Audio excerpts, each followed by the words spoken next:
Hi friends, ನಮಸ್ತೆ. ನೋಡಿ, ಚಂದ್ರಲಿಂಗೇಶ್ವರ ಫಾರೆಸ್ಟ್ಗಳಲ್ಲಿ ಪಕ್ಷಿ ಮತ್ತು ಕಾಡು ಪ್ರಾಣಿಗಳಿಗೆ ಕುಡಿಯುವ ನೀರಿನ ವ್ಯವಸ್ಥೆನ ಈ ಥರ ನೀರಿನ ತೊಟ್ಟಿ ಥರ ಮಾಡಿದ್ದೀವಿ.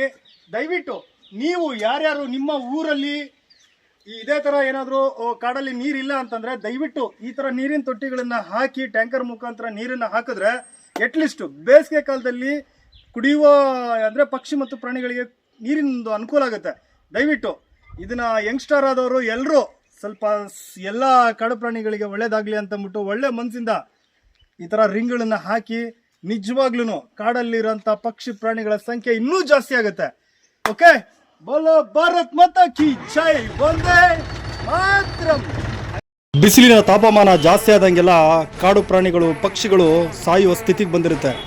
ಇವಾಗ ಗಿಡಗಳು ಇಲ್ಲದೆ ಕಾಡುಗಳಲ್ಲಿ 38, 40, 45 ಡಿಗ್ರಿವರೆಗೂ ಬಿಸಿಲಿನ ತಾಪಮಾನ ಇದೆ. ದಯವಿಟ್ಟು ಗಿಡಗಳನ್ನು ಬೆಳೆಸಿ ಪ್ರಕೃತಿನ ಉಳಿಸಿ.